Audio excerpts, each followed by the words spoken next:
ने और भी एक पुनरुत्थान का पवित्र दिन हमें इस रीति में एकत्रित होकर के प्रभु का वचन सुनने का प्रभु ने मौका दिया।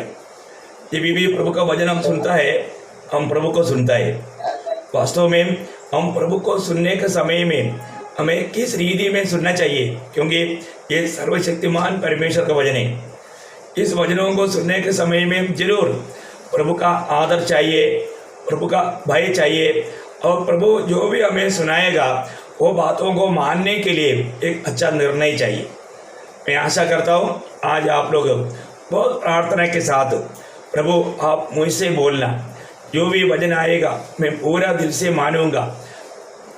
ऐसा प्रार्थना के साथ रहने वाले लोगों से प्रभु जरूर बात करेगा। मैं पूरा विश्वास करता हूँ प्रभु हर एक का दिल की अवस्था जान करके हमसे बात करेगा। तो इसलिए आज आपको मालूम है, अभी तक हम लोगों ने आशा किया जल्दी ये लॉकडाउन खोला नहीं, अभी भी लंबा करके दे रहा है। तो वास्तव में प्रभु आने में देर क्यों कर रहा है? प्रभु बोलता है मैं तैयार है परंतु मंडली तैयार नहीं। प्रियो, इन दिनों में मंडली की तैयारी के लिए प्रभु ने दिया हुआ समय है, इसमें नो डाउट। इसलिए मैं पूरा दिल से मैं आपसे विनती करता हूँ, जरूर ये वचनों को पूरा दिल से मानना और प्रभु में बना रहना, प्रभु के आगमन के बाट जोते हुए एक सच्चा तैयारी के साथ जीवन बिताना, ये जरूरी बात है। तो आज हम थोड़ी समय के मनन के लिए एक वचन पढ़ेंगे, यूहन्ना का सुसमाचार उसकी 16 अध्याय उसका 33 वचन, जॉन गॉस्पेल चैप्टर 16 वर्स 33। मैंने ये बातें तुमसे इसलिए कही है कि तुम्हें मुझ में शांति मिले। संसार में तुम्हें क्लेश होता है, परंतु ढाढ़स बांधो, मैंने संसार को जीत लिया है। देखिए, प्रभु यीशु मसीह की अपने चेलों के लिए आखिरी संदेश देने के समय में प्रभु चेलों को याद दिलाने वाले एक बात है कि तुम्हें दुनिया में क्लेश होता है। आपको मालूम है, क्लेश जब होता है, तकलीफ होता है, समस्या आता है, परेशानी आता है, उस समय में क्या होता, लोग कई बार अशांति में डूब जाता है। आज आपको मालूम है, इस कोरोना के कारण जिसको कोरोना नहीं हुआ, ऐसा भी बहुत लोग आत्महत्या किया, क्योंकि उनका शांति टूट गया, वो लोग निराश में चला गया, इसलिए वो लोगों ने आत्महत्या किया। बहुत न्यूज़ आ रहा है, बहुत मतलब खबर मिल रहा है। बोलने का अर्थ क्या है कि प्रभु बोलता है प्रभु के लोगों को ज़्यादा इन दुनिया के लोगों से बढ़कर क्लेश रहेगा, है ना, तकलीफ रहेगा, ये लोग सताएगा, ये सब जानने वाले प्रभु बोलता है तुम इस बातों में, इन क्लेशों के कारण तुम्हारा शांति चला ना जाए। तुम्हें दुनिया में क्लेश है, परंतु मैंने दुनिया को जीत लिया। प्रभु बोलने का अर्थ, दुनिया को जीता हुआ प्रभु हमारे साथ है। हमें दुनिया में होने वाला क्लेशों में डगमगाना नहीं।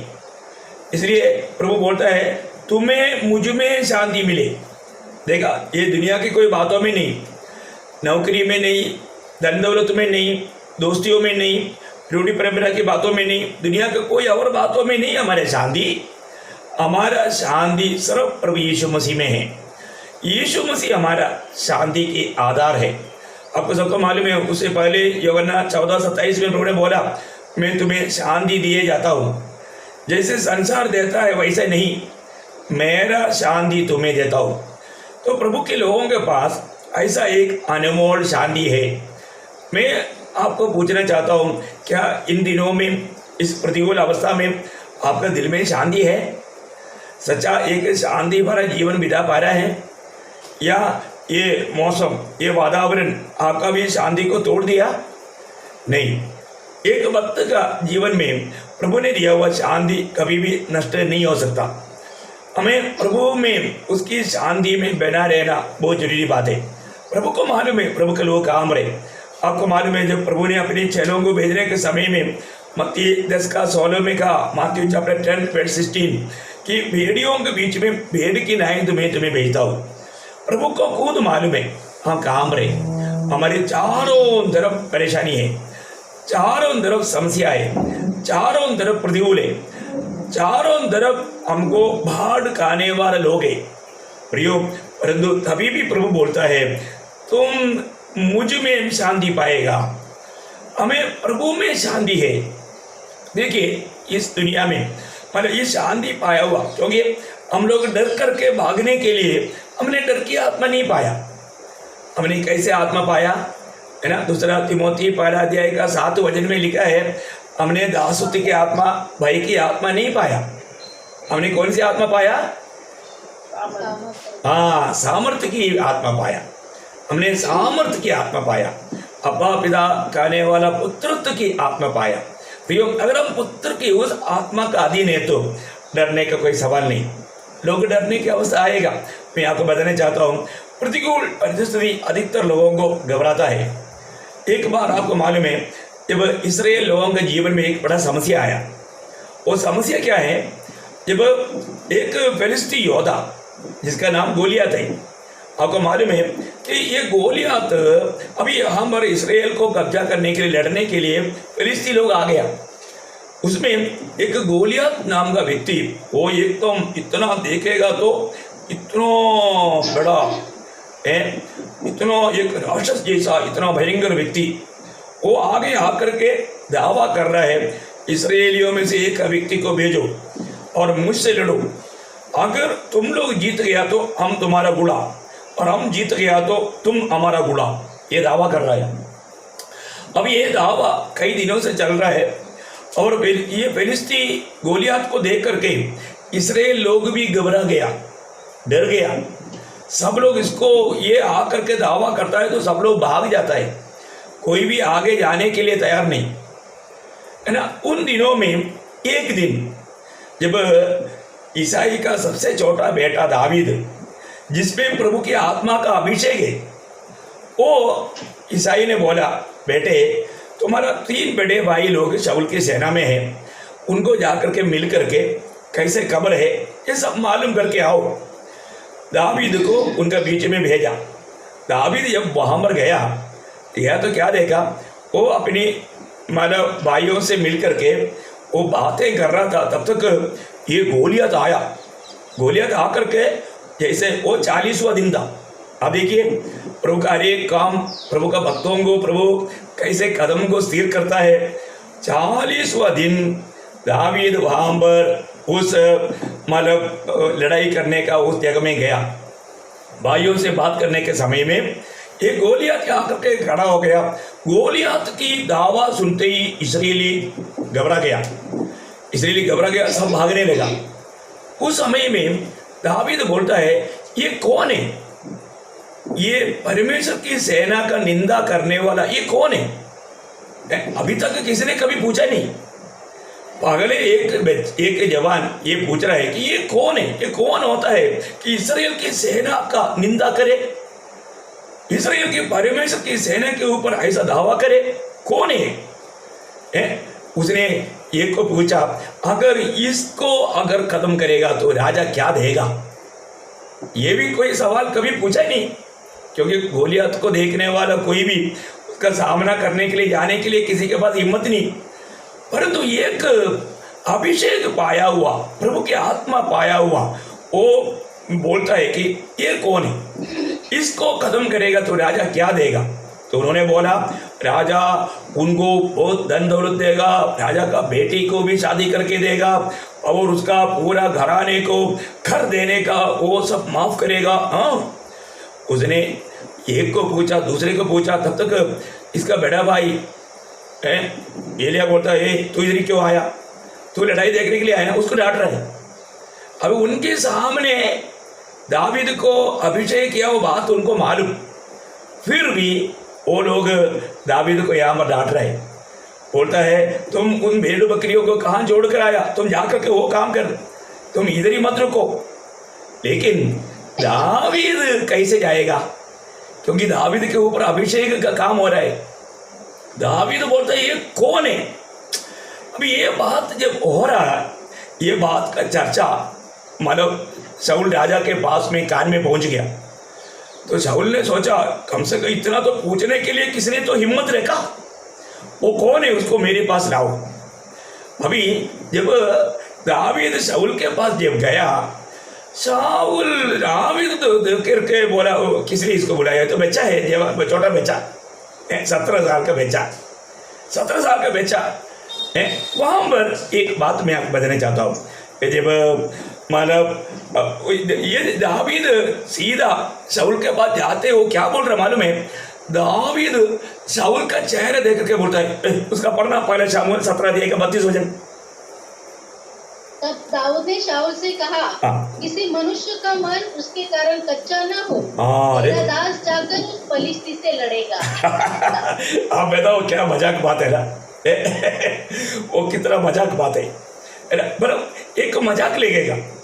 अभी मतलब शाऊल का सेना में इतना अच्छा अच्छा योद्धा लोग हैं, ये दावीद मतलब उन योद्धाओं के सामने दावीद कुछ भी नहीं, लेकिन अभी ये दावीद शाऊल को बोल रहा है उसके कारण किसी का मन कच्चा ना हो, मैं जाकर के लड़ेगा। देखा अभी मतलब शाऊल क्या उत्तर दे रहा है उसका 33 वचन। शाऊल ने दाऊद से कहा, हाँ। तू जाकर उस फलिश्ती के विरुद्ध युद्ध नहीं कर सकता। तुम नहीं कर सकता। तो लड़का ही है। हाँ देखा, तुम नहीं कर सकता है। शाऊल ने देखा, अरे ये बच्चा ऐसा बोल रहा है, परंतु ये क्या कर सकता। देखो मनुष्य हमेशा बाहर की बात देखता है, मनुष्य उसके अंदर काम करने वाला प्रभु को नहीं देखा। दावीद के साथ कौन है वो बात को शाऊल ने नहीं जाना। शाऊल बोलता है, देखो तुम एकदम बच्चा है, वो बचपन से योद्धा है, वो तो तुझे ऐसे हवा में उड़ा देगा, है ना। ऐसा वो अभी दावीद को, अभी आपको सबको मालूम है ये चरित्र, लेकिन आप थोड़ा वो सिचुएशन को देखिए। शाऊल को बहुत मजाक लगा होगा, अरे ये बच्चा क्या कह रहा है, मेरे साथ इतना अच्छा अच्छा योद्धा लोग रहने के बावजूद उनमें से एक भी आगे आकर के नहीं बोला, और तो देखो अभी ये बच्चा बोल रहा है। आप सोचिए, परंतु अभी यहाँ पर शाऊल का भावनाओं को मानव विचारों को तोड़ने वाला एक बात दावीद ने कहा। वो क्या है मालूम है? क्योंकि आपको मालूम है बड़े बड़े बातों को सामना करने के लिए प्रभु हमारे जीवन में ऐसे लोगों को जो जिसको प्रभु इस्तेमाल करना है, उसके जीवन में प्रभु बहुत संकट भेजता है।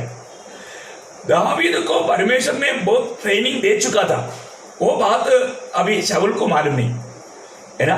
तो दावीद यहाँ पर शाऊल के सामने अपने एक गवाही देता है। वो गवाही क्या है उसका 34 से 37 पढ़ना।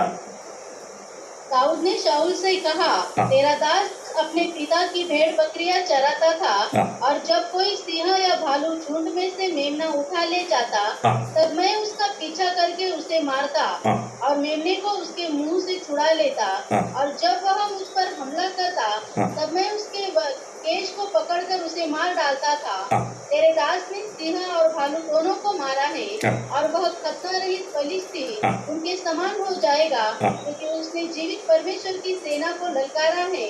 फिर दाऊद ने कहा, यहोवा जिसने मुझे सिंह और भालू दोनों के पंजे से बचाया है, वह मुझे उस फलिश्ती के हाथ से भी बचाएगा। शाऊल ने दाऊद से कहा, जा यहोवा तेरे साथ है। देखा, ये गवाही सुनने के समय में दावीद शाऊल को एक बात समझ में आ गया, अरे वाह वाह वाह वाह वाह, शाऊल भी ऐसा एक सिंह की सामना नहीं कर सकता, भालू का सामना नहीं कर सकता, या ये सेना में भी कोई नहीं कर सकता। इसका मतलब ये बच्चा ये बात को सामना किया, और वो बच्चा बोल रहा है उनको, शेर को और भालू को यहोवा ने मेरे हाथ में कर दिया, उसी प्रकार इस फिलिस्ती गोलियत को भी मेरे हाथ में कर देगा। शाऊल ने देखा कि ये जरूर करेगा, इसलिए एक गवाही सुनने के बाद में यहाँ पर शाऊल का विचार बदल गया। शाऊल बोलता है, जरूर तुम जाओ। बाकी आगे क्या क्या हुआ आपको मालूम है। शाऊल ने बोला, ऐसा करो, तुम लड़ाई में जा रहा है तो हमारे जैसा सूट कोट वाला पहनो, सूट कोट बूट। आपको मालूम है ना, कभी कभी अपना बच्चे लोग हमारा कोट सूट बूट वाला पहनता है तो फिर कैसे चलता है। अब ये बालक दावीद इस प्रकार का शाऊल का कोट सूट पहनेगा तो क्या रहेगा, ऊपर से नीचे तक पहुंच गया होगा, एक ही कोट है। अभी उसने बोला, ये सब अपने पास ही रखो, मुझे उसका जरूरत नहीं, है ना। और वो प्रभु के साथ वो लड़ाई के मैदान में उतरा। आपको मालूम है उसकी यात्रा कैसा है। आप देखिए, एकदम सादा सिंपल, वो जो चरवाहों को चराने वाला लाठी, और उसके पास मतलब एक पत्थर फेंकने के लिए एक कपड़ा और 5 पत्थर। ये 5 पत्थर क्यों लिया आपको मालूम है ना? गोलियत का 4 भाई है। दाऊद को पक्का मालूम है ये गोलियत तो खत्म होगा ही। गोलियत मर गया तो उसका 4 भाई है। उसका 4 भाई की बात आपको दूसरा शामुएल 21 अध्याय का 15 से 22 तक पढ़ने के समय में वहां पर मिलता है। ये गोलियत को 4 भाई है, इसलिए मतलब दाऊद को मालूम है ये गोलियत को मारने के बाद हो सकता है दूसरा भाई आगे आए। दूसरे भाई आ गया तो उसके लिए भी एक पत्थर, 2 पत्थर की जरूरत नहीं, एक ही पत्थर काफी है। और तब तक अगर दूसरा भी मर गया तो तीसरा आ सकता है, इसलिए तीसरा के लिए भी एक पत्थर। ऐसा दाऊद ने यात्रा में हमारा 5 पत्थर अपनी पूनी में थैली में रख दिया और एक ही पत्थर का प्रयोग किया। दूसरा कोई आया ही नहीं उस टाइम पर। और हम वो जो भाग पड़ेगा तो आपको मालूम पड़ेगा उन लोग भी, उनका बाकी 4 भाई भी मतलब इसराइल के द्वारा खत्म किया गया। तो बोलने का तो मैं उस बातों को पूरा पढ़ाने के लिए नहीं जा रहा हूँ, आपको लिख करके आप पढ़ सकता है। दूसरे शामुएल 21 अध्याय का 15 से 22 वचन में ये भाग लिखा है। तो बोलने का अर्थ वहां पर जब दाऊद इस रीति में जब आगे बढ़ रहा है, उसको देख करके फिलिस्ती ने क्या बोला, गोलियत को मजाक लेगा। वो क्या बोलता है उसका 17 अध्याय का 43।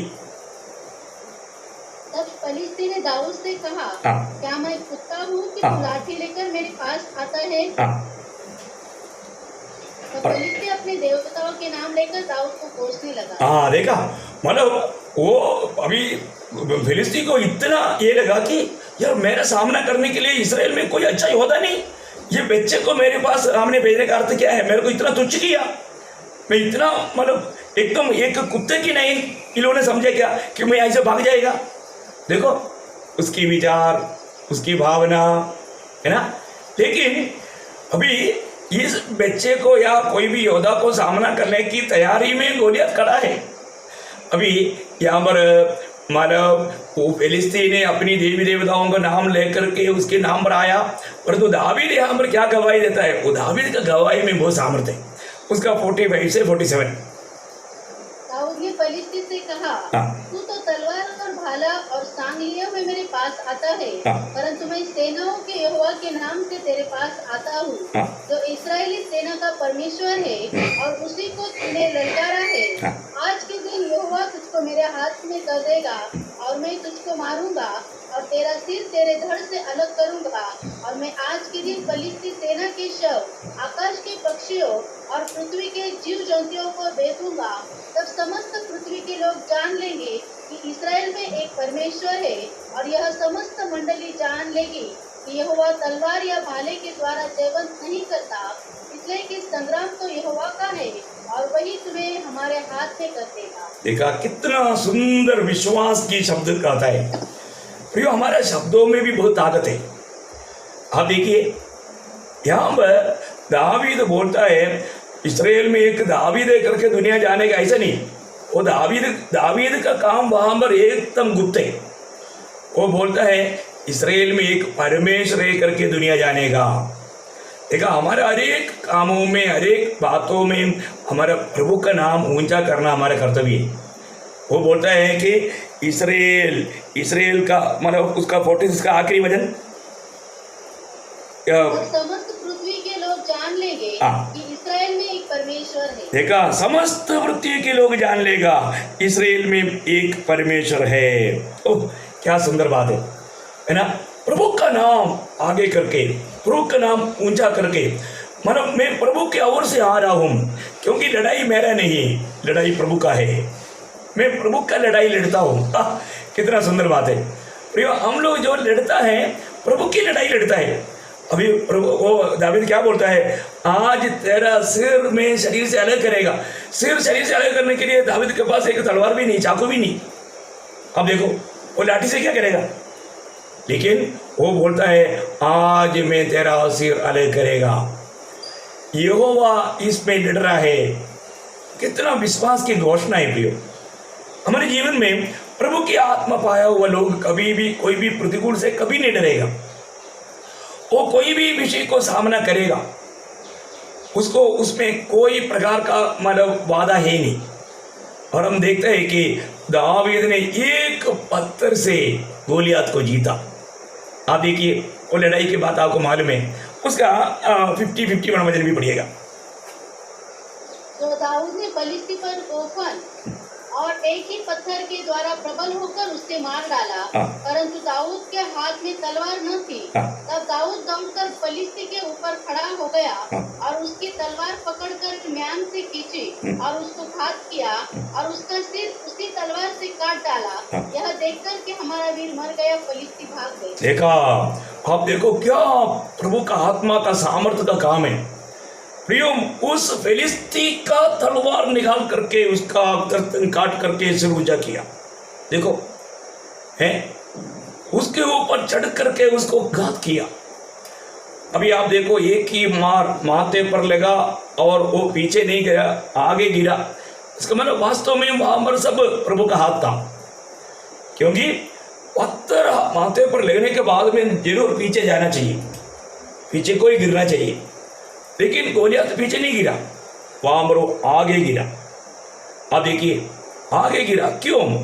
योगी जब दावीद का पत्थर उधर लगा तो प्रभु का हाथ पीछे से लगा है। प्रभु पीछे से एक मार दिया, वो मार में वो खत्म। प्रभु का हाथ वहां पर, प्रभु का अदृश्य हाथ काम किया, इसलिए जो पीछे गिरना चाहिए वो आगे जाकर गिरा। अब देखो है, उसको एक पलटी मारने का मौका नहीं मिला। अब देखो वो मार ऐसा मार है, प्रभु का हाथ का मार बोलेगा तो क्या रहेगा, है ना।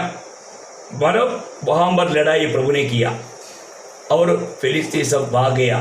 हम देखते हैं कि बोलने का अर्थ क्या है कि हमारे जीवन में जब प्रतिकूल आएगा, प्रतिकूल के बीच में प्रभु का वचन गाता है, प्रभु बोलता है तो डरो मत। इतना बड़ा प्रतिकूल को कैसा दावीद ने, परमेश्वर का दिल का जैसा दावीद ने कैसा सामना किया, ये हमारे लिए एक प्रोत्साहन है।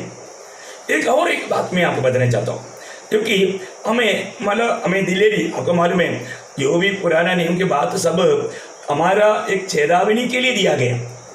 ये चेतावनी है, हमारे जीवन में भी ऐसे ऐसे सामने ऐसे कई बात आ सकता है।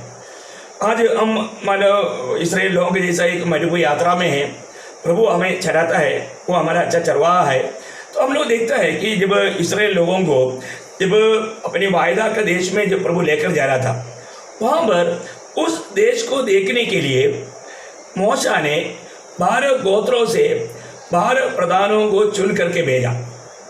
उन लोग चुन करके भेजा जाने के बाद में वो लोग वो देश जाकर के देखा।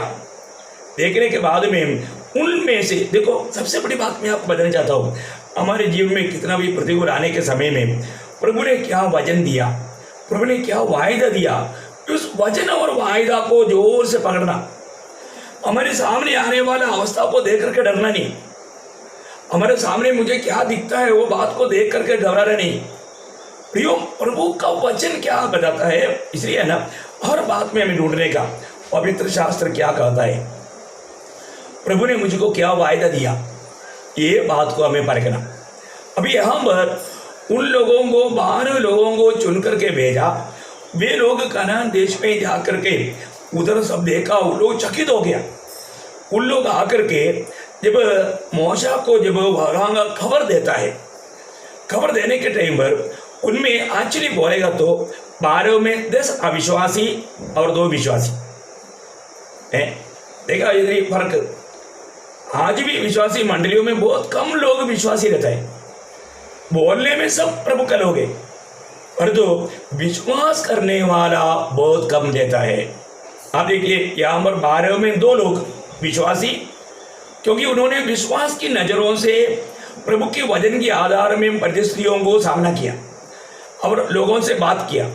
पर जो 10 लोगों ने क्या किया, अब उसको थोड़ा सा पढ़िए, गिनती किताब उसका 13 अध्याय 27 से 29,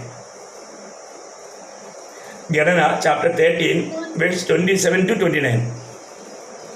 उन्होंने मूसा से यह कहकर वर्णन किया, जिस देश में तूने हमको भेजा था उसमें हम गए, उसमें सचमुच दूध और मधु की धाराएं बहती है। देखा, सचमुच में दूध और मधु का धारा बहती है, परंतु उस देश के निवासी बलवान है और उसके नगर गढ़ वाले हैं और बहुत बड़े हैं। फिर हमने वहाँ अनाथ वंशियों को भी देखा। हाँ। दक्षिण देश में अमालेकी बसे हुए हैं। हाँ। पहाड़ी देश में हित्ती, यबूसी, एमोरी रहते हैं। हाँ देखो, समुद्र के किनारे हाँ मेरे बोलने का अर्थ उधर का अवस्था बोल करके उसके साथ उसका 31 से 33। पर जो पुरुष उसके संग गए थे उन्होंने कहा, उन लोगों पर चढ़ने की शक्ति हमें नहीं है, हाँ। क्योंकि वे हमसे बलवान थे। हाँ। और उन्होंने इसराइलियों के सामने उस देश की जिसका भेद उन्होंने लिया था कहकर निंदा भी की। हाँ।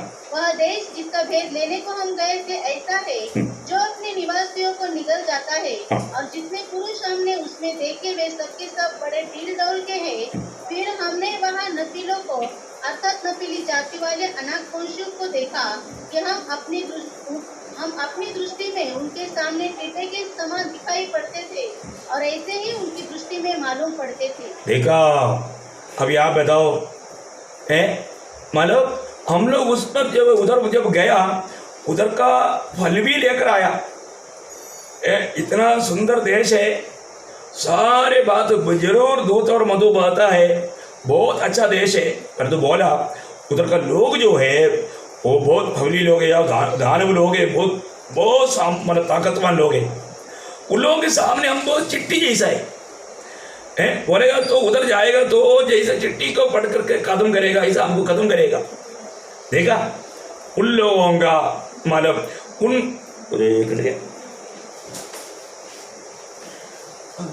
बीच में कभी कभी कट जाता है। ओके, तो यहाँ पर आप देखिए उन लोगों का शब्दों में अविश्वास का शब्द था। अभी तक प्रभु ने उनको कितना महान निधि में चलाया और प्रभु ने वायदा दिया हुआ देश है, ये प्रभु हमको देगा, वो विश्वास वो लोग कर नहीं पाया। हाँ देखिए उनका विश्वास है ना, वो लोग उधर की परिस्थिति देख करके एकदम घबरा गया। कितना दुखदायी बात है। आज बहुत लोगों को विश्वासियों का अवस्था भी ऐसा है, क्योंकि वो लोगों को उनके साथ कौन है, कौन ले चल रहा है और हमको इन मुसीबतों को प्रभु पार कराएगा, ऐसा विश्वास की शब्द बोलने वाले लोग बहुत कम है। थोड़ा कुछ प्रतिकूल आ गया तो लोग वहाँ पर डगमगा जाता है। नहीं प्रियो, अभी वही स्थान में वहाँ पर विश्वासियों का गवाही सुनिए। वहाँ पर वही 13 अध्याय का 30 वचन पहले पढ़िए। पर कालेब ने मूसा के सामने प्रजा के लोगों को चुप कराने के विचार से कहा, हम अभी चढ़ के उस देश को अपना कर ले, क्योंकि निस्संदेह हमें ऐसा करने की शक्ति है। देखा, अभी यहाँ पर कालेब एकदम बहुत हिम्मत के साथ विश्वास का शब्द कहा। प्रियो, क्योंकि हमारे साथ प्रभु रहता है तो हमको उस पर विजय पक्का है। प्रियो, मसीह जीवन का विजय का रहस्य प्रभु हमारे साथ है ना। और आगे देखिए उसका 14 अध्याय का 6 से 9। और नून का पुत्र यहोशू और यपुन्नी का पुत्र कालेब, जो देश के भेद लेने वालों में से थे, अपने अपने वस्त्र फाड़कर इस्राएलियों की सारी मंडली से कहने लगे, जिस देश का भेद लेने को हम इधर उधर घूम कर आए वह अत्यंत उत्तम देश है। यदि यहोवा हमसे प्रसन्न हो तो हम लोग उस देश में जिसमें दूध और मधु की धाराएं बहती है पहुंचा कर उसमें हमें ले लेगा। अभी देखो, प्रभु हमको देगा। यहाँ पर योशुआ और कालेब पूरा धैर्य से, हिम्मत से, विश्वास से कहता है प्रभु हमारे साथ है, प्रभु हमको देगा। लेकिन ये सुनने के टाइम रोदेश लोगों ने क्या किया, उसका 10 वचन। तब सारी मंडली चिल्ला उठी कि इन पर पथराव करो। देखा, क्योंकि विश्वास का शब्द कहने वालों को पथराव करने वाला दुनिया। आप देखिए अभी यहाँ पर योशुआ और कालेब माइनॉरिटी है और तो मेजोरिटी के लोग बोलते हैं इनको पथराव करो। आज भी दुनिया सच्चाई को बताएगा तो लोग विश्वास नहीं करता। सच्चाई बोलने वालों को पथराव करने के लिए दुनिया चाहता है। लेकिन प्रियो, एक बात जानना, प्रभु भीड़ को नहीं देखता, मेजोरिटी को नहीं देखता, प्रभु पक्का ये बात को देखता है कौन वास्तव में विश्वास करता है। प्रभु हमारे दिल को देखता है। प्रियो, यहाँ पर प्रभु ने वहां पर एक गवाही दिया, आपको मालूम है उसका 14 अध्याय का 24 वचन। परंतु इन कारण कि तेरा दास कालेब के साथ और भी आत्मा और ही आत्मा है हाँ। और उसने पूरी रीति से मेरा अनुकरण किया है। हाँ। मैं उसको उस देश में जिसमें वो हो गया है पहुंचाऊंगा और उसका वंश उस देश का अधिकारी होगा। कितना सुंदर बात है प्रियोम, ये सब हम विश्वास करने वालों के लिए एक सख्त चेतावनी है, क्योंकि वो मेरे साथ पूरा दिल से मेरे साथ हो लिया। ये श्रेष्ठ बात है। देखो, हमें मसीह में भाग मिलने के लिए हम पूरा दिल से प्रभु के साथ हो लेने की जरूरत है। आपको इधर ही एक दो वचन में पढ़ करके मैं इब्रानियों से एक वचन पढ़ना चाहता हूँ, लेकिन उससे पहले इधर ही उसके 29-30 पढ़िए, 14 अध्याय का 29-30। तुम्हारे शव इसी जंगल में पड़े रहेंगे हाँ। और तुम सब में से 20 वर्ष के या उसके अधिक आयु के जितने गिने गए थे और मुझ पर बुड़बड़ाते थे, हाँ। उनमें से यपुन्ने के पुत्र कालीब और नून के पुत्र यहोशू को छोड़ कोई भी उस देश में न जाने पाएगा, हाँ। जिसके विषय में मैंने शपथ खाई है हाँ। कि तुमको उसमें बसाऊंगा। हाँ, देखो यहाँ प्रभु क्लियर बताया, विश्वासियों को प्रवेश होने देगा, विश्वासियों को इसका फायदा मिलेगा। प्रियो, ये एक चेतावनी है। और ऐसे ही हुआ, उसका 37-38 पढ़ना। उस देश के नाम धराई करने वाले पुरुष यहोवा के मारने से उसके सामने मर गए, हाँ। परंतु देश का भेद लेने वाले पुरुषों में से हाँ। नून का पुत्र यहोशू और यपुन्ने का पुत्र कालीब दोनों जीवित रहे। देखा प्रियो, 20 साल से ऊपर वालों में सिर्फ यहोशू और कालेब रह गया, बाकी सब लोग मर गए। उनको वायदा का देश में प्रवेश करने का मौका नहीं मिला। मैं आपको यही बात को मैं आपको बताना चाहता हूँ। हमें प्रभु ने वचन दिया, वायदा दिया, परंतु कौन बारिश पहनेगा? इब्रानियों का पत्री उसका 3रा अध्याय 14 वचन पढ़िए। इब्रानियों 3रा अध्याय का 14 वचन बहुत गंभीर से देखना प्रियो, क्योंकि हम मसीह के भागीदार हुए हैं, हाँ। यदि हम अपने प्रथम भरोसे पर अंत तक दृढ़ता से स्थिर रहे। हाँ, देखा, इसका मतलब क्या है कि हम मसीह में भागीदार कब मिलेगा? किसको मसीह में भाग मिलेगा? जो अंत तक विश्वास में बना रहेगा, अंत तक विश्वास में बना रहेगा।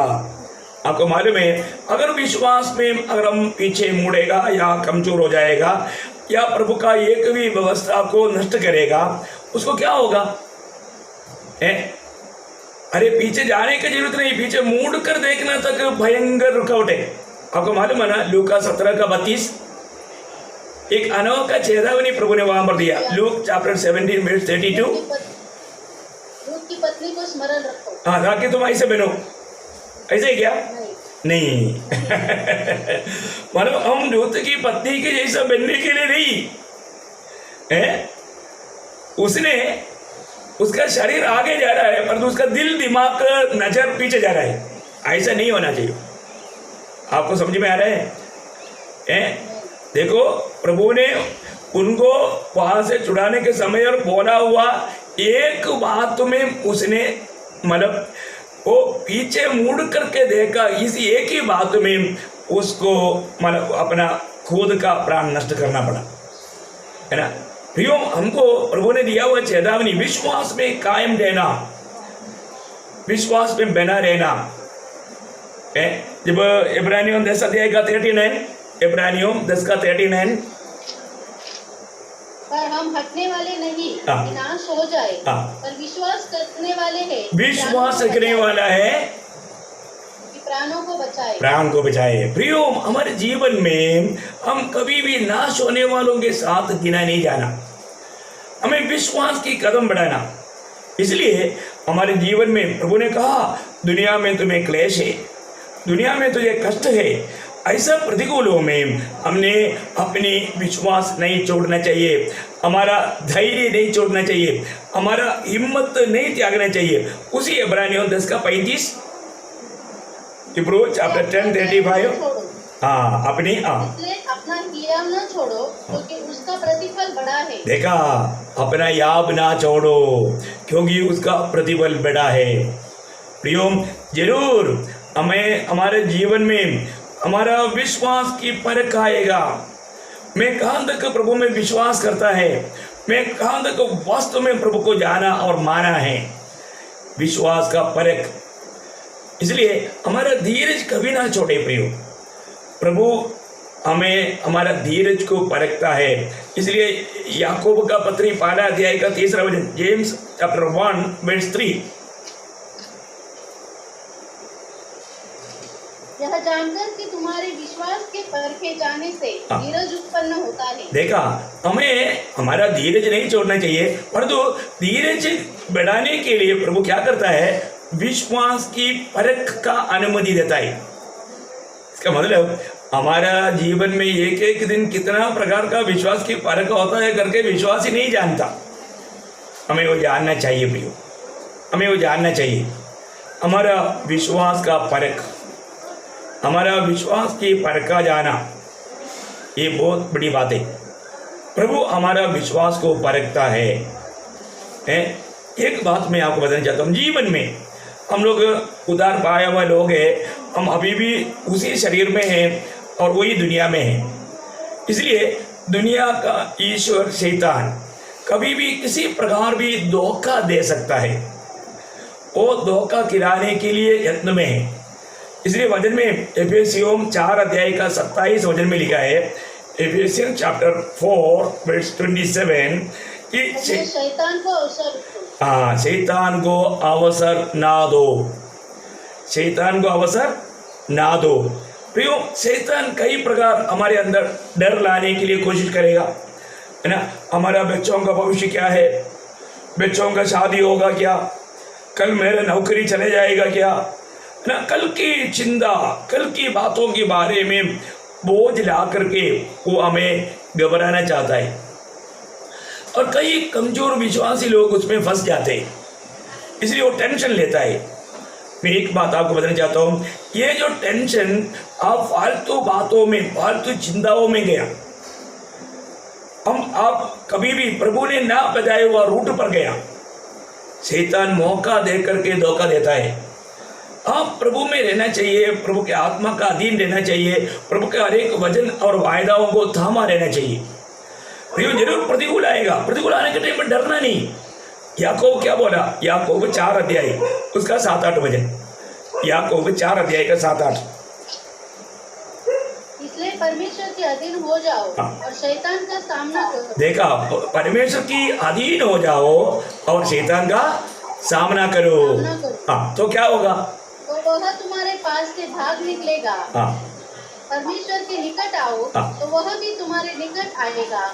ये पापियों अपने हाथ चुप करो, ये कुचित्ते लोगों अपने हृदय को पवित्र करो। प्रियो, मतलब शैतान के कामों को देख करके आपको भागने के लिए नहीं बोला, प्रभु ने बोला है कि आप उसका सामना करो, आपको उसको सामना करना, वो भाग जाएगा। कभी भी डरना नहीं प्रियो।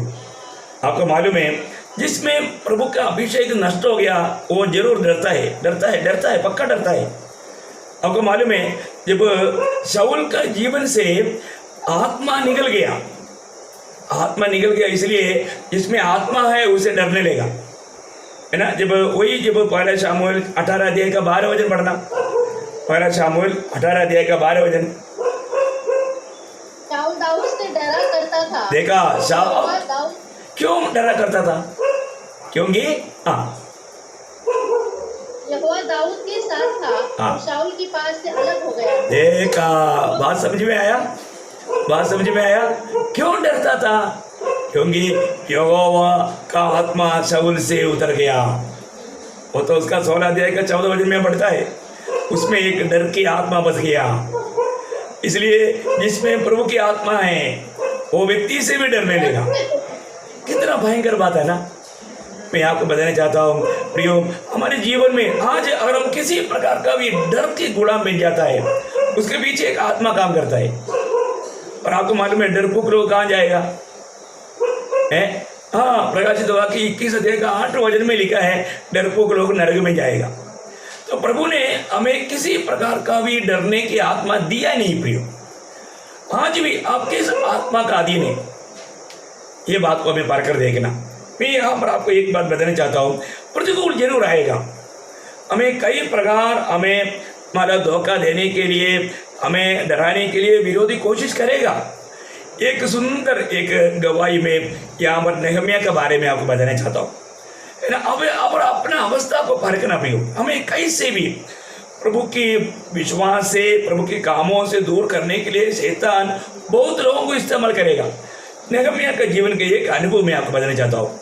नेहमिया जब यरूशलेम में दीवार बांधने के लिए बोझ लेकर के आया और वो काम कर रहा था, उस समय में क्या हुआ मालूम है, वहाँ पर सन्बलत और तोबिया उन लोग इस कामों के खिलाफ में नेहमिया से कैसे भी ये काम ना होने के लिए उनको डराने लगा। डरा करके आखिर में नेहमिया इन बातों में डरने वाला नहीं था। नेहमिया प्रभु पर विश्वास करने वाला एक महान व्यक्ति था।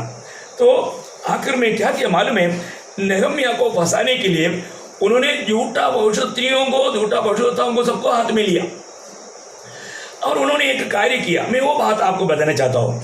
जब नेहमिया 6 अध्याय उसका 11 से 14 तक पढ़ा। परंतु मैंने कहा, हाँ, क्या मुझ जैसा मनुष्य भागे? हाँ। और मुझ जैसा कौन है जो अपना प्राण बचाने को मंदिर में घुसे? हाँ। मैं नहीं जाने का। हाँ। फिर मैंने जान लिया कि वह परमेश्वर का भेजा नहीं है, हाँ। परंतु उसने हर बात ईश्वर का वचन कहकर हाँ। मेरी हानि के लिए कही, हाँ। क्योंकि तोबिया और संबलत ने उसे रुपया दे रखा था। हाँ। उन्होंने उसे इस कारण रुपया दे रखा था हाँ। कि मैं डर जाऊं हाँ। और वैसा ही काम करके पापी ठहरूं, हाँ। और उनको दोष लगाने का अवसर मिले हाँ। और वे मेरी नामधराई कर सके। हाँ। हे मेरे परमेश्वर, तोबिया, संबलत और नोदिया नबी और अन्य जितने नबी मुझे डराना चाहते थे, हाँ। उन सबके ऐसे ऐसे कामों की सुधि रख। हाँ, देखो यहाँ पर मतलब तोबिया और सन्बलत ने क्या किया, झूठे भविष्यवक्ताओं को, भविष्यवक्तिनियों को बुला करके नेहमिया को डरा करके, नेहमिया को फंसा करके पाप कराने का कोशिश किया।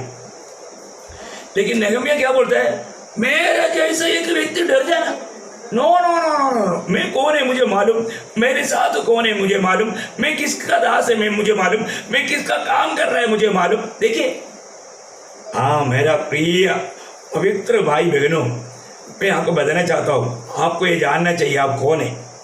आप एक प्रभु का बेटा और बेटी है, आपके साथ महान प्रभु है।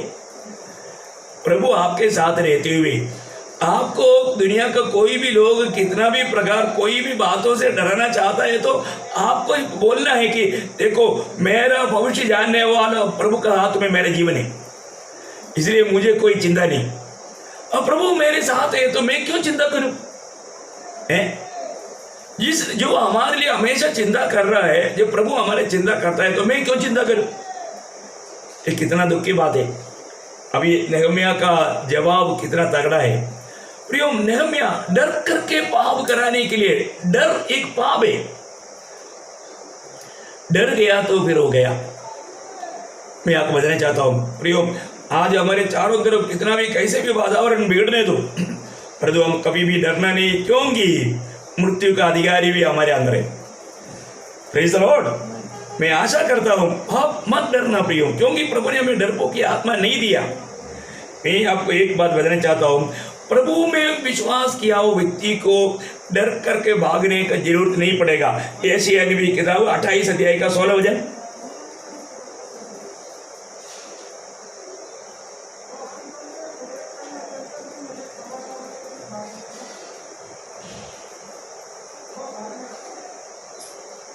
इस कारण यो कहता है, हाँ। देख मेरी सियोन में न्यू का एक पत्थर रखा है, हाँ। एक परखा हुआ पत्थर, हाँ। सोने का अनमोल अति दृढ़ न्यू के योग्य पत्थर, हाँ। और जो कोई विश्वास रखे वह उतावली न करेगा। देखा, जो कोई विश्वास रखेगा प्रभु में, जो भी विश्वास करेगा वो भागेगा नहीं, वो भागेगा नहीं।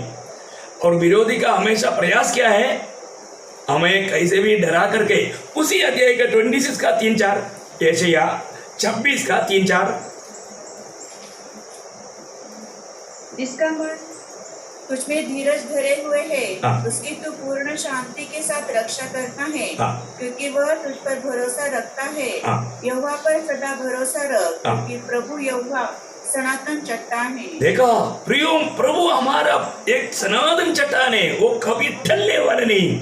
मैं एक बात आपको बताना चाहता हूँ, हमें प्रभु की बातों से, प्रभु के कामों से हमें वंचित करने के लिए विरोधी कोशिश करेगा। यहाँ पर मतलब सनबलत और तोबिया का एक ही लक्ष्य था, नेहम्या ये काम करने से दूर हो जाए।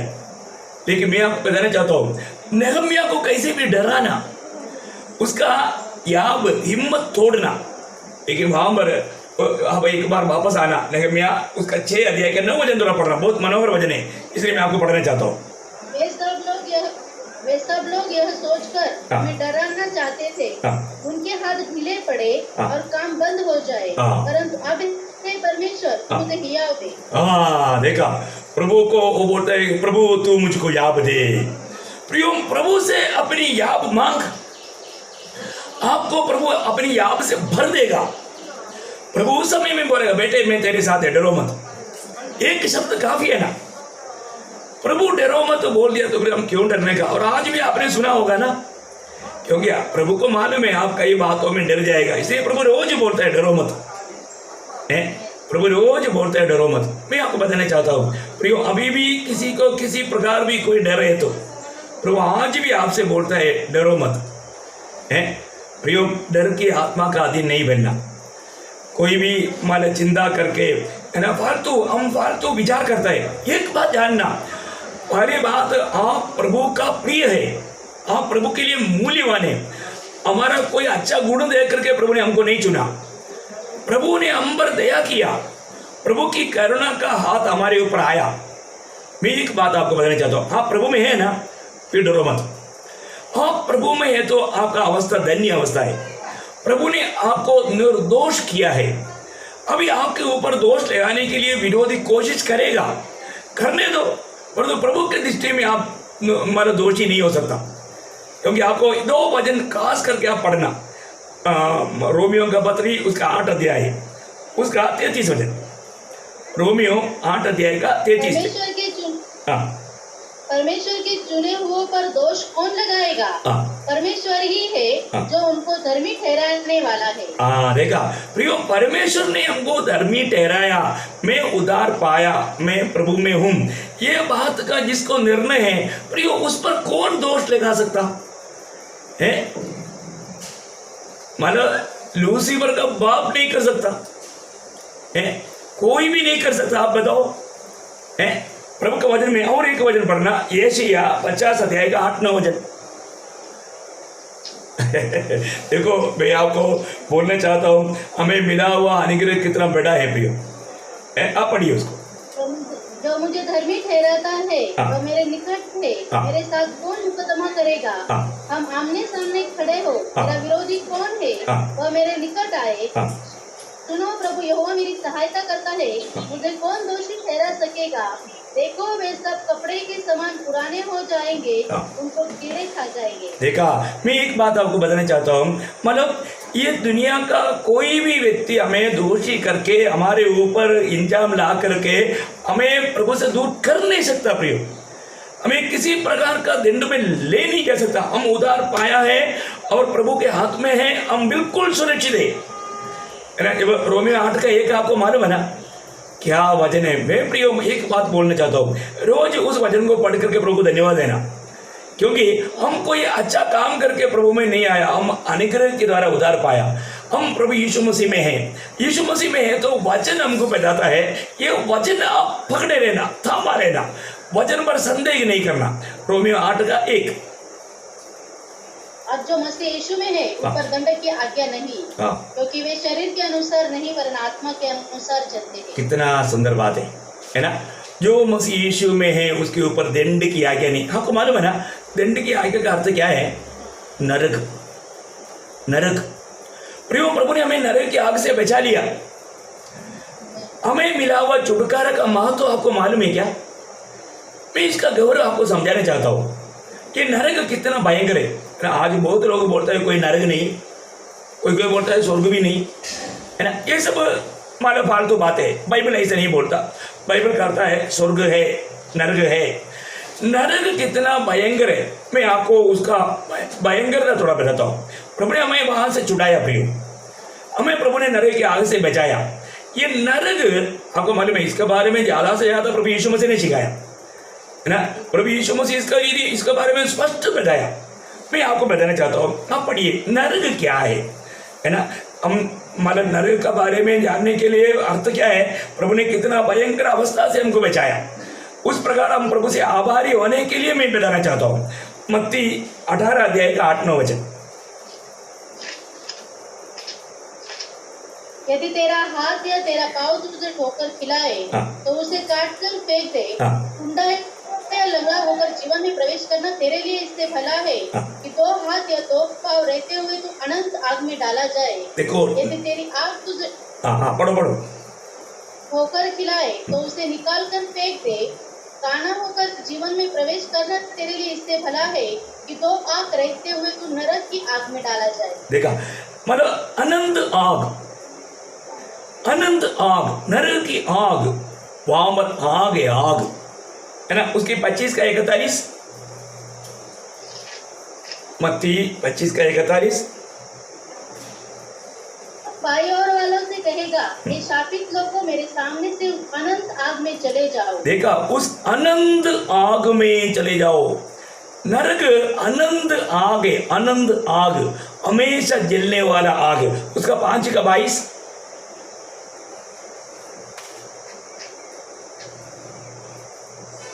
परंतु मैं तुमसे सच सच कहता हूँ कि जो कोई अपने भाई पर क्रोध करेगा वो कचहरी में दंड के योग्य होगा, और जो कोई अपने भाई को निकम्मा कहेगा वह महासभा में दंड के योग्य होगा, और जो कोई कहे अरे मूर्ख वह नरक की आग के दंड के योग्य होगा। देखा, नरक की आग। अब देखिए, नरक की आग, नरक बोलेगा तो वहां पर भयंकर आग है, भयंकर आग। उसका 13 का 32 और 42, मत्ती 13:42 और 49।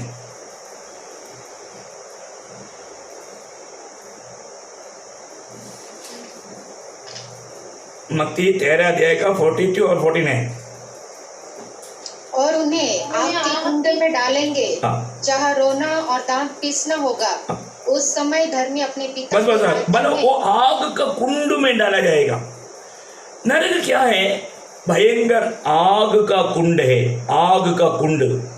उधर की अवस्था क्या है आपको बताओ? उधर की नरक की अवस्था है वहां पर उसका 8 का 12 पढ़ना, मत्ती 8 का 12।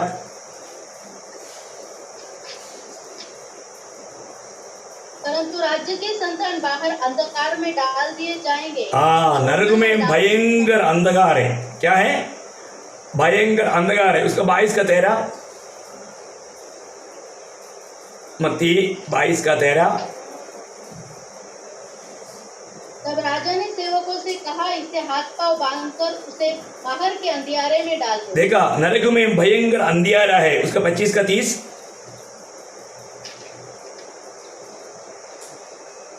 और इस निकम्मे दास को बाहर के अंधेरे में डाल दो। देखा, पहली बात नरक में भयंकर, पहली बात पूरा आग है, साथ ही साथ वहां पर क्या है?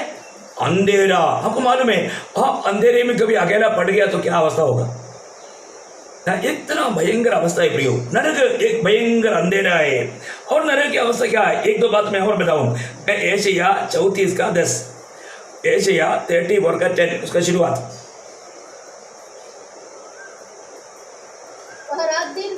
वह रात दिन न बुझेगी, उसका धुआं सदैव उठता रहेगा। उसका धुआं, मतलब नरक में पूरा धुआं भी है।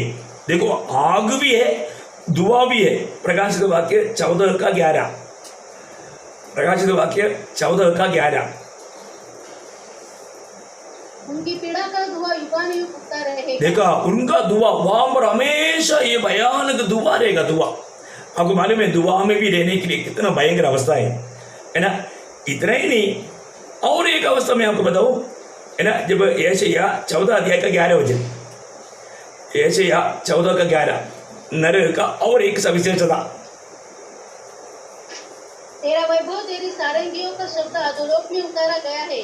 कीड़े तेरा बिछौना, केचुए तेरा ओढ़ना है। देखा, नरक में प्रियो कीड़ा, पूरा शरीर में कीड़ा फर जाएगा। अब देखो, है ना। उसका एशिया 66 का 24।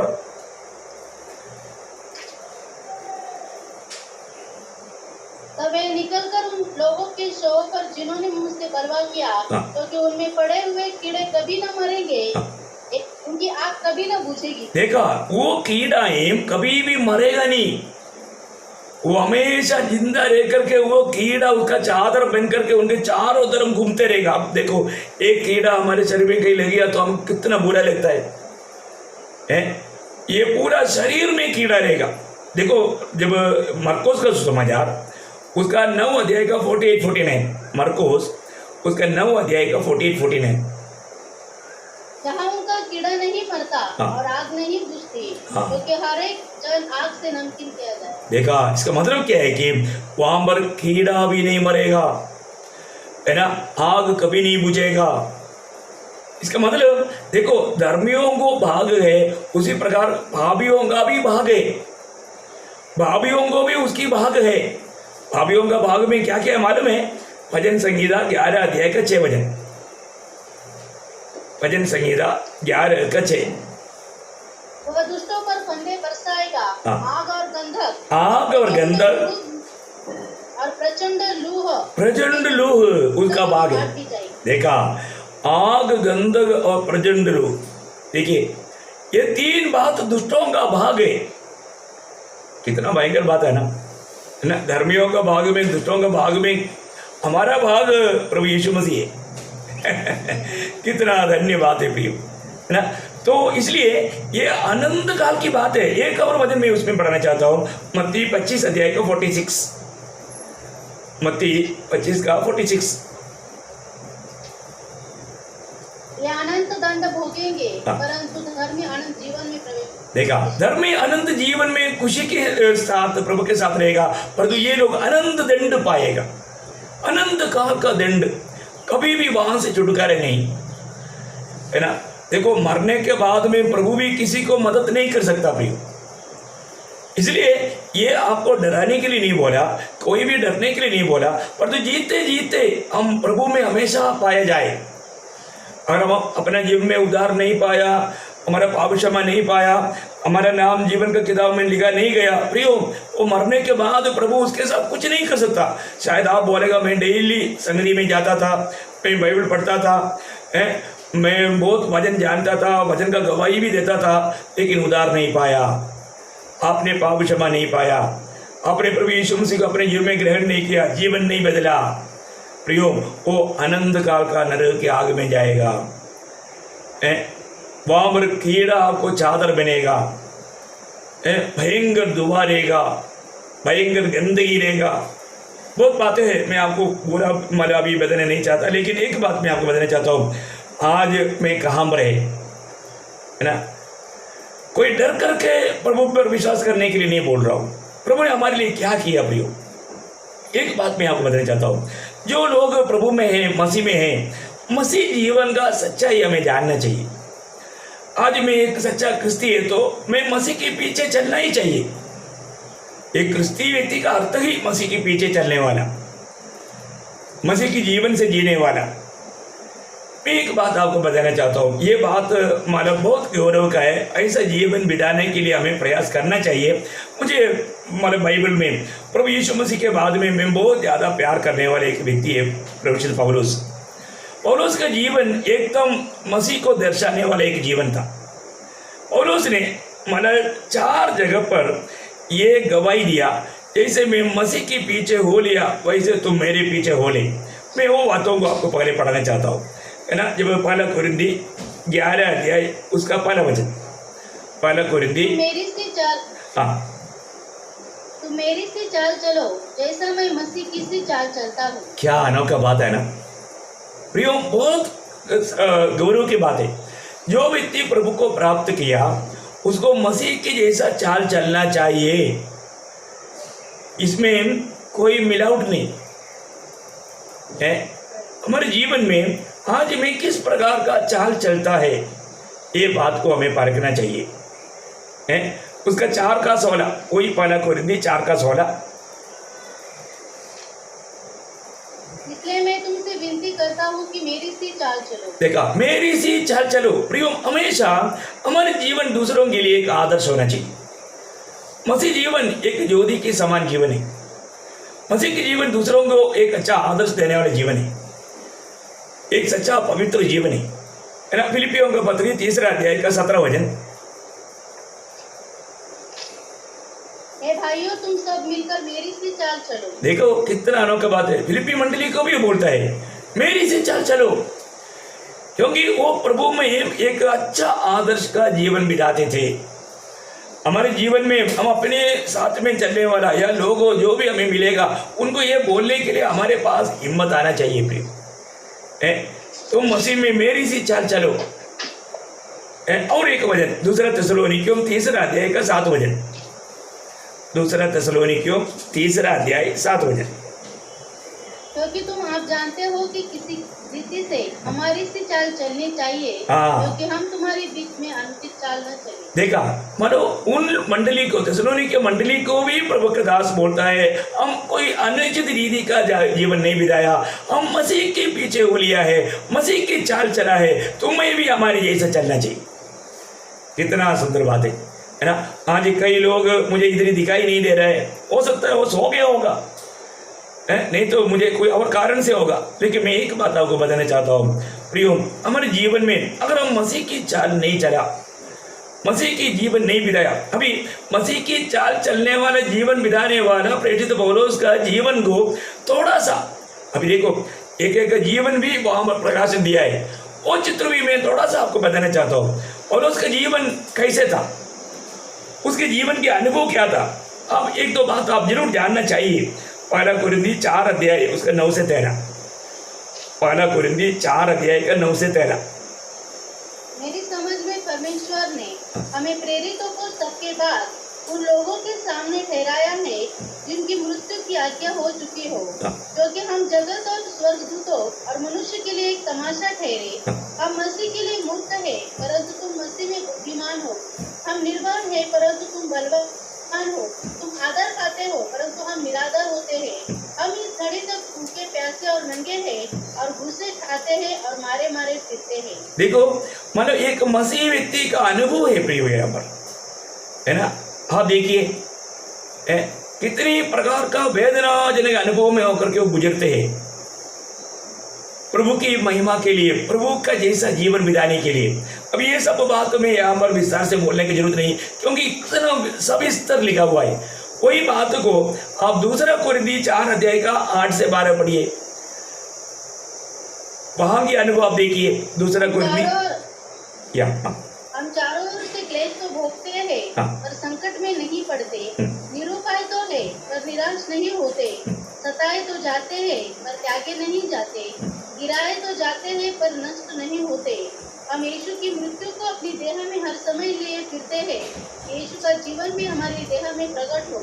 क्या हम जीते जी पढ़िए सर्वदा यीशु के कारण मृत्यु के हाथ में सौंपे जाते हैं, यीशु का जीवन भी हमारे मरणहार शरीर में प्रकट हो। इस प्रकार मृत्यु तो हम पर प्रभाव डालती है और जीवन तुम पर।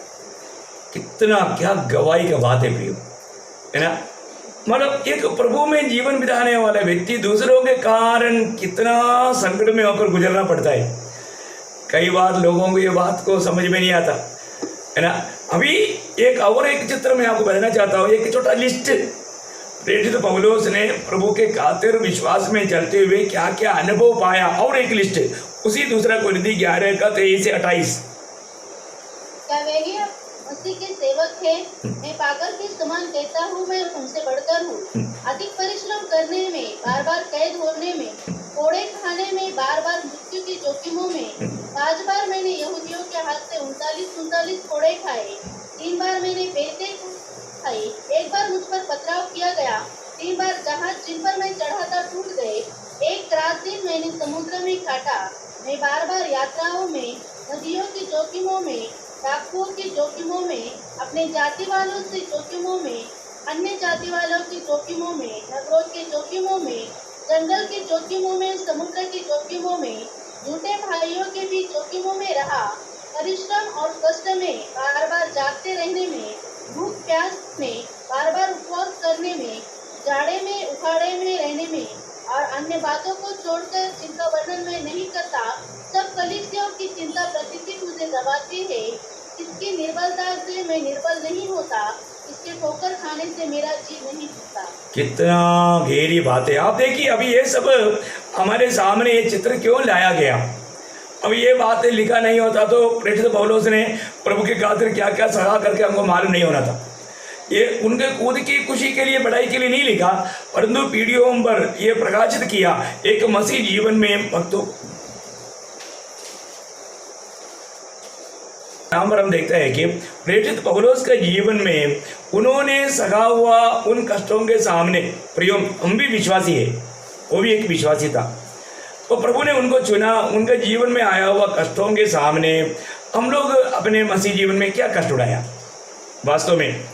अभी और कितनी बातें हैं जबकि हमें उन्होंने मतलब लिख करके नहीं बताया, लेकिन कुछ बात और पत्रों में भी है। जैसे अभी आपको मैं बताना चाहता हूँ कि उनकी अवस्था में वेदनाजनक बात बहुत आया। उसमें से एक अनुभव है 2 तिमोथी 4:10 में वो कहता है, 2 तिमोथी 4:10, क्योंकि हम परिश्रम और यत्न इसीलिए करते हैं कि हमारी आशा, नहीं 2 तिमोथी 4:10, क्योंकि देमास ने इस संसार को प्रिय जानकर मुझे छोड़ दिया है। हाँ देखो, तो चला गया। देखो यहाँ पर अभी देखो ये कितना एक वेदनाजनक बात है प्रियो। आपको मालूम है, मतलब बहुत असहनीय दर्द देता है। हमारे साथ चलने वाला, अभी देमास बहुत प्रभु के दास के साथ चलने वाला व्यक्ति था, है ना। मानो देमास साथ में रह करके प्रभु का सेवा में बहुत दिन तक साथ में रहा, और कई बार मतलब दूसरे लोगों को वंदना बोलने के टाइम पर देमास भी तुमको वंदना देता है करके वो मतलब कोलोसियों का पत्री 4:14 वचन पढ़ना, कोलोसियों 4:14, प्रिय वैद्य लूका और देमास का तुम्हें नमस्कार। देखा, उस समय में देमास साथ रह करके सेवा करता था। देमास का भी तुमको नमस्कार बोलता है मंडली को, कोलोस मंडली को। फिलेमोन का पत्री 24 वचन, मरकुस, अरिस्तुस और देमास और लूका जो सहकर्मी हैं, इनका तुझे नमस्कार। देखा, उस समय में देमास साथ रहता था, परंतु प्रियो आपको मालूम है दुनिया का धन दौलत उनको पौलुस से दूर किया। वो प्रभु के दास को छोड़कर दुनिया में गया, दुनिया के पीछे भाग गया, है ना। जब अपने साथ चलने वाले लोग जब दूर जाता है कितना वेदना होता है। ये अनुभव वास्तव में सेवक लोगों को असहनीय दर्द होता है, इसके बारे में लोग नहीं समझता। एक विश्वासी उसको बहुत सादा समझता है, लेकिन सच्चाई ऐसे नहीं प्रियो। उसका सबसे बड़ा वेदना एक प्रभु का दास को होता है ना। कितना दुख के साथ मतलब पौलुस अपना ये पत्र में ये बात बताता है ना। एक अपनी एक साथ में चलने वाला एक भाई जब हमें छोड़ करके, मंडली छोड़कर जब जाता है, उनको तमाशा है, पर जो प्रभु का दास का दिल में बहुत दुख होता है ना। यहाँ पर वो दुख प्रेरित पौलुस ने प्रकट किया। इतना ही नहीं, एक बात मैं आपको बताऊं, उसी 2 तिमोथी 4:14 वचन में एक अलेक्जेंडर नाम का व्यक्ति, उसके बारे में वो गवाही इस प्रकार देता है, पढ़िएगा उसका 2 तिमोथी। हाँ, सिकंदर ठटेरे ने मुझसे बहुत बुराइयां की है। देखा मतलब सिकंदर ठटेरे ने मुझे बहुत बुराई किया। प्रियो, प्रभु के दासों के खिलाफ में बहुत लोग बुराई करेगा, देश के लोग करेगा, घर के लोग करेगा, साथ में चलने वाला लोग करेगा, बहुत लोग ऐसा करेगा। ये अनुभव सब सहना पड़ता है। लोगों को मालूम नहीं। मैं एक बात आपको बताना चाहता हूँ, एक प्रभु की सेवा, ये सेवक लोग कैसे कैसे बातों को सहता है करके दुनिया को मालूम नहीं, लोगों को मालूम नहीं, है ना। बहुत बाहर से भी हमको बहुत प्रकार का समस्या आता है, तकलीफ देता है लोग। नासिक मंडली में भी इस प्रकार लोग बाहर से भी बहुत हमको तकलीफ दिया। शुरुआत के दिनों में लोगों को सबको मालूम नहीं है सारी बात, बहुत प्रकार का तकलीफ दिया, बहुत प्रकार का समस्या लाया, है ना। तो देश के लोग देता है, घर के लोग देता है ना, विश्वासी लोग भी देता है, साथ में चलने वाले लोग भी देता है। कितनी प्रकार साथ में चलने वाले लोगों ने कितनी प्रकार का तकलीफ देता है प्रियो, ना, बाकी लोगों को इसका कोई महत्व मतलब इसका गौरव नहीं मालूम। प्रत्येक सेवक का जीवन में ये सारा अनुभव होता है और ये अनुभव पौलुस का जीवन में भी उन्होंने सहा, इसलिए वो मतलब उड़ाकर ये बात को कहा है ना। और एक शब्द वो कहता है उसका 4:16 पढ़ना, 2 तिमोथी 4:16। मेरे पहले प्रतिवाद के समय किसी ने भी मेरा साथ नहीं दिया। देखा, किसी ने भी, सभी ने मुझे छोड़ दिया। प्रियो, सभी ने छोड़ने वाला अनुभव आया। कितना दुखदायी बात है प्रियो। भक्तों के जीवन में जरूर ऐसे ऐसे बाधा आता है, सब लोग छोड़ देते हैं। कोई भी साथ देने के लिए, एक सांत्वना बोलने के लिए कोई लोग नहीं रहेगा। ऐसा वेदनाजनक बात प्रेषित पौलुस के जीवन में आया। उसमें जो छोटा कुछ तो आज का भी सच्चा सेवकों के जीवन में आता ही है। मैं आपको बताना चाहता हूँ, बहुत दिल की बोझ के साथ मैं आपको बताना चाहता हूँ, उनमें बहुत बातें हमारे जीवन में घटा है, लेकिन हमने कभी किसी को कंप्लेन नहीं किया, किसी को भी बताया नहीं। ऐसे दुखदायक अवस्था में कोई भी आकर के सांत्वना तक नहीं दिया। लोग सिर्फ उस पर भी दोष ही लगाया, कोई सांत्वना नहीं बताया। कभी भी प्रभु ने संभाला। वहां पर एक शब्द पौलुस कहता है, उसका 17 वचन, परंतु प्रभु मेरा सहायक रहा और मुझे सामर्थ्य दी। हाँ, प्रभु मेरा सहायक रहा। बस वही बात है प्रियो। मैं एक बात आपको बताना चाहता हूँ, सेवा में बहुत प्रकार की बातें आया। कई लोग देखता है तो लोगों को इन बातों के बारे में इतना समझता नहीं। पर एक बात पक्का है, प्रभु अपने दासों के साथ रहता है। प्रभु का महिमा के लिए उनको इस्तेमाल करता है। एक श्रेष्ठ कार्य है। अभी यहाँ पर पौलुस अपने जीवन के अनुभव बोलता है, तो आज का पीढ़ी में रहने वाला प्रभु के दासों का जीवन में, इस अनुभव में गुजरने वाले लोगों के लिए बहुत बड़ा सामर्थ्य मिलता है, एक बहुत बड़ा प्रोत्साहन मिलता है। उन दिनों में उनके साथ भी ऐसा था, तो फिर आज अपने साथ भी ऐसे रहेगा। प्रियो, एक बात जानना, हमेशा खास करके आपको मालूम है, शैतान लड़ता है तो अगुवाओं को विरुद्ध में लड़ता है। उनको नाम को हमारा नाम तराई करने के लिए, उनका बदनाम करने के लिए कुछ ना कुछ झूठे इंजाम लगाने की कोशिश में रहता है। तब कम से कम विश्वासी लोग ये बात को जानना चाहिए, उनकी तरफ से एक सांत्वना का शब्द मिलना चाहिए। हम तो बहुतों को, सारे विश्वासियों को सांत्वना देते रहता है, लेकिन कोई भी हमारी ऐसे अवस्थाओं में आकर के सांत्वना का शब्द बताया हुआ मुझे एक भी नहीं मिला। मैं एक बहुत दुख के साथ मैं आपको बताना चाहता हूँ, मंडली में कई बार कई ऐसे बात आया है प्रियो, लेकिन उस समय में एक भी आकर के चलो कोई बात नहीं, अपन प्रार्थना करेंगे, प्रभु हमें मानो आगे बढ़ाएगा। कोई लोग धोखा दिया है तो भी प्रभु उनको भी मतलब एक सच्चे में मतलब उसको प्रभु मन फिरावट दे।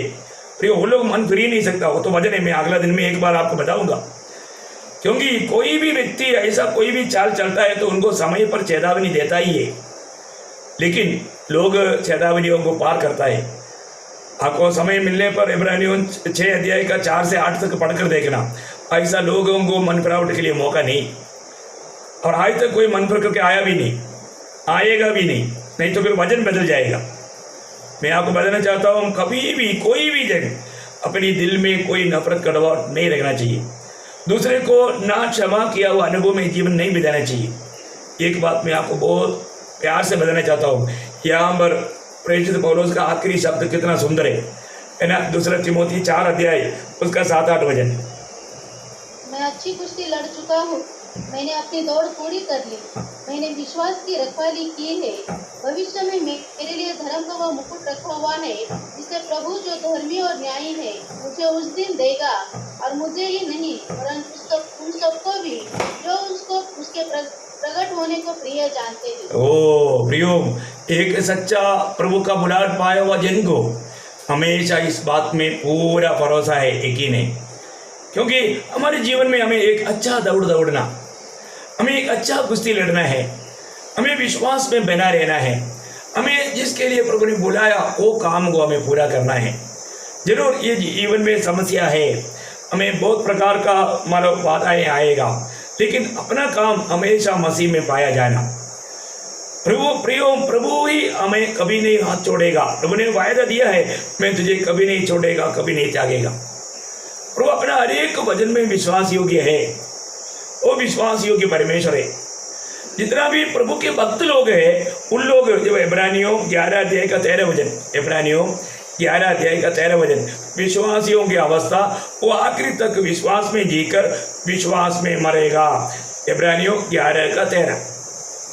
ये सब विश्वासी की दशा में मरे और उन्होंने प्रतिज्ञा की हुई वस्तुएं नहीं पाई, पर उन्हें दूर से देखकर आनंदित हुए और मान लिया कि हम पृथ्वी पर परदेसी और बाहरी हैं। कितना सुंदर बात है ना प्रियो। उन लोग सब विश्वास की दिशा में मरा। आज भी प्रभु के आगमन हो सकता है, अपने एकदम प्रभु के आगमन के एकदम निकटता में है। मैं पूर्ण रूप में विश्वास करता हूँ कि ये समय लंबा इसलिए कर रहा है, प्रभु के लोगों को अभी भी तैयारी करने के लिए प्रभु मौका दे रहा है। प्रियो, रोज रोज परखो मेरे जीवन में प्रभु ना चाहने वाला कोई भी बात है क्या? मैंने प्रभु के सामने कबूल करके ना छोड़ा हुआ कोई भी प्रकार का पाप का स्वभाव मुझ में है क्या? मैं आज भी प्रभु के पीछे चलने में, प्रभु को हमेशा मन दर्शा करके जीवन बिताने में मैं कहीं ना कहीं धोखा खाता है क्या? मेरे दिल में प्रभु के बिना और कोई चाहत है क्या? आज भी सुबह उठ करके जब मैंने प्रार्थना किया तो मैं क्या प्रार्थना किया? प्रभु की इच्छा जान करके उसमें बढ़ने के लिए, या मैं अपनी चाहत को पूरा करने के लिए मांग किया? हमारा प्रार्थना कैसे था? जरूर परखना प्रियो, जरूर परखना, क्योंकि जिंदगी एक ही है और ये दोबारा मौका नहीं मिलेगा। इसलिए हमें जरूर हमको निराश करने के लिए, दुखी बनाने के लिए, हमारा दौड़ में से हमें वंचित करने के लिए विरोधी कई प्रकार काम करेगा, क्योंकि वो मौका दे करके धोखा देने वाला है।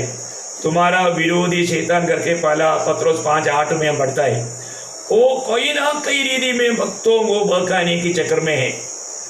परंतु दानियल 11:32 में लिखा है, जो प्रभु को जानता है वो याव बांध कर बड़े काम करेगा, वो याव बांध करके बड़े काम करेगा।